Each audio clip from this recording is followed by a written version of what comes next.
दोस्तों आज के इस वीडियो में हम बताने वाले हैं भोजपुरी के फेमस रील स्टार राजन पंडित के जीवन और उनके लाइफस्टाइल के बारे में। राजन पंडित उस शख्स का नाम है जिसके आगे भोजपुरी के बड़े बड़े स्टार भी पैसों के मामले में टिक नहीं पाते, चाहे वो निरहुआ हो, पवन सिंह हो या फिर खेसारी लाल यादव। दोस्तों राजन पंडित का असली नाम राजन तिवारी है।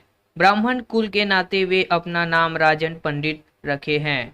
इनका जन्म 14 अप्रैल 1994 में हुआ था। मूल रूप से ये उत्तर प्रदेश के लखनऊ जिले के निवासी हैं। राजन पंडित का फैमिली बैकग्राउंड बहुत तगड़ा है क्योंकि उनकी फैमिली का रियल एस्टेट का बिजनेस है। उनकी 5 बहनें हैं जिनमें से राजन इकलौते भाई हैं। आपको बता दें कि उनमें से एक बहन बीजेपी की कार्यकर्ता है। राजन पंडित को उनके घर से पूरा सपोर्ट रहता है।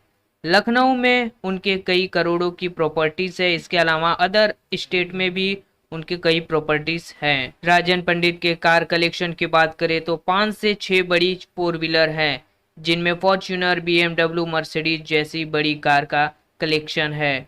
आप उनके कई वीडियो में राजन पंडित को कार सहित देखते होंगे। इसके अलावा राजन पंडित को बाइक चलाने का बहुत शौक है, इसीलिए उनके पास लाखों की 6 से 7 महंगी बाइक है। राजन पंडित सबसे ज्यादा ध्यान अपने फिटनेस पर देते हैं, इसीलिए वो अपना ज्यादा समय जिम में बिताते हैं। उनके बॉडी के कई लोग दीवाने हैं। इनकी तरह बॉडी आप बॉलीवुड में टाइगर श्रॉफ से तुलना कर सकते हैं।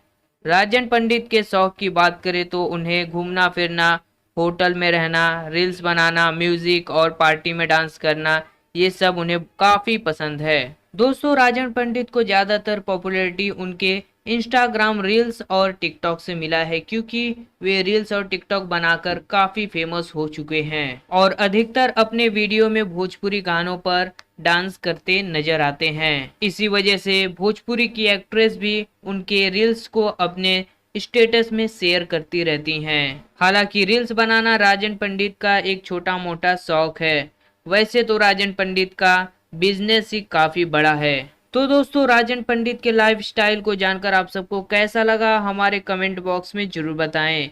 जाते जाते हमारे चैनल से जुड़ जाएं, सब्सक्राइब के बटन को दबा के बेल आइकन को दबा दें। धन्यवाद, मिलते हैं अगली वीडियो में कोई और नई खबर के साथ।